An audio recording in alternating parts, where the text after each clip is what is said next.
proud of you, Olivia. All right, Roganna, are you getting ready? You set? I'm set. All right.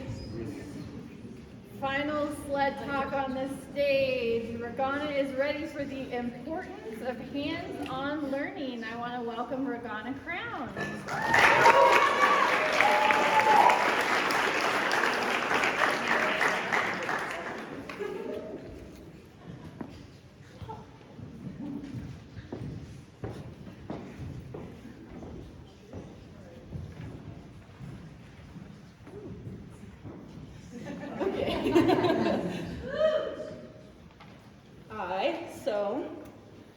As an 8-year-old in 3rd grade, I was thinking or taking standardized tests and, well, hoping I would test well.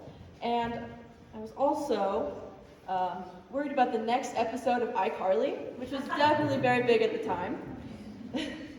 As a freshman, I was worried about my potential PSAT score, how to prepare, how I would score, just the whole thing in general, how I would do on the actual SAT, and also how to dress so I could be a pretty cool freshman. Now, as a senior in high school, I'm consistently asked, what is next?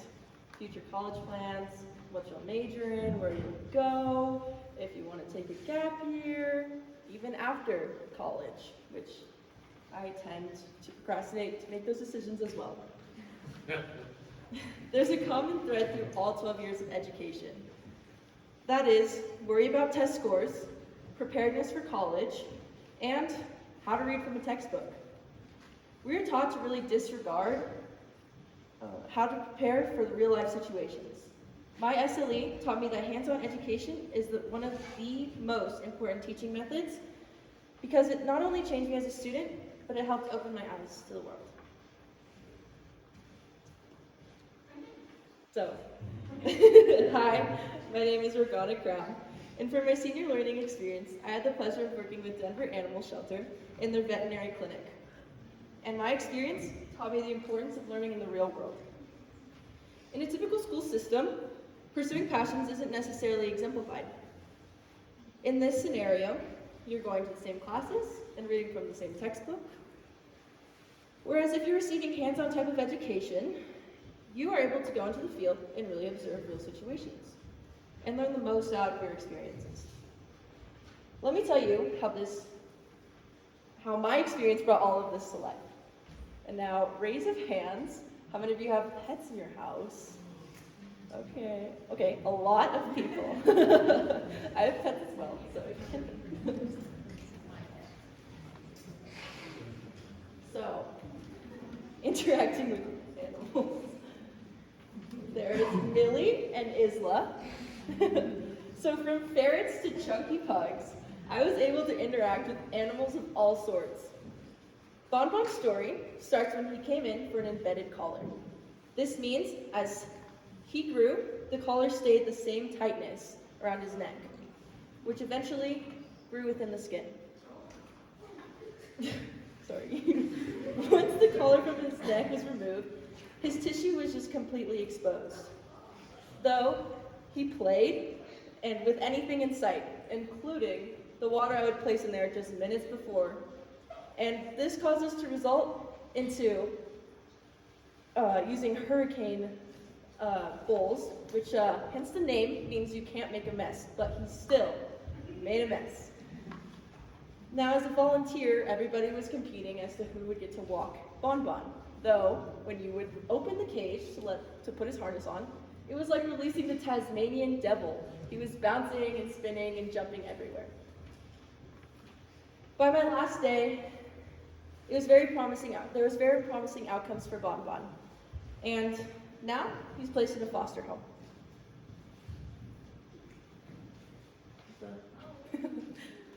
At 7:30 in the morning, all of the vet staff and volunteers were placed in a very confusing situation. We asked ourselves, where is Simon the cat? It was like solving a murder mystery. His cage was open. He left little footprints on the floor that just eventually disappeared. and all the tiles of the ceiling were in place.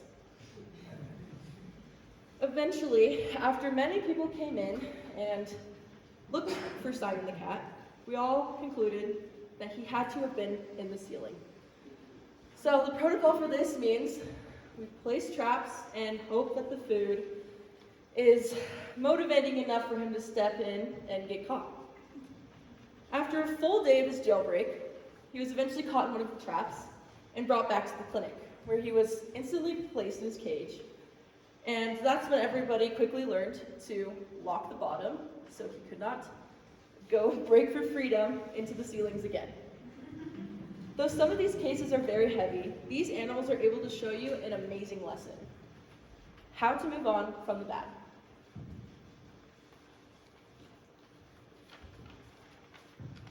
I am grateful for my opportunity to be able to observe surgeries. I observed a cherry eye surgery.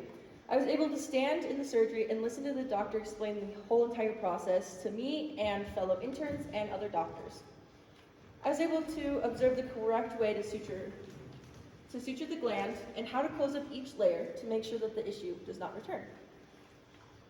At first, I thought I would either get nauseous or have to walk away, but to my surprise, I was able to handle the sight. It shows you that no matter how experienced you are capable of learning. Observing these surgeons has shown me the day-to-day experience through a veterinarian, and it just greatly improved my learning.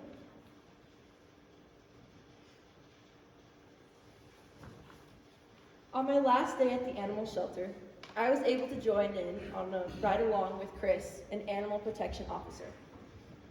We got the call for 3 dogs to be picked up from a fire. We were unsure of the situation as we responded to the scene.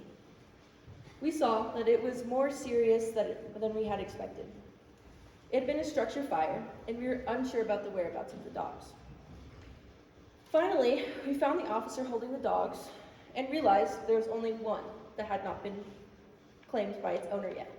Her name was Yoda, and she was a fairly chunky pug. After a little while, we agreed to take Yoda back to the animal shelter to get her checked out, and now she's returned home.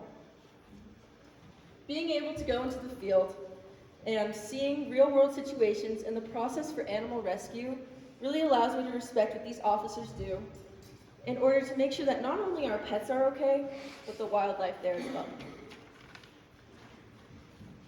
My field learning experience through Denver Animal Shelter has truly opened my eyes to learning in the real world, outside of testing and taking things word from the textbook.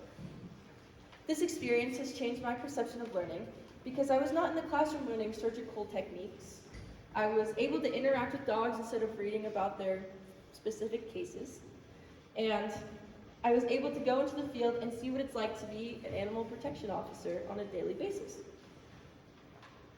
These experiences taught me the most within the span of 4 weeks. In a normal school, no one would get to experience this.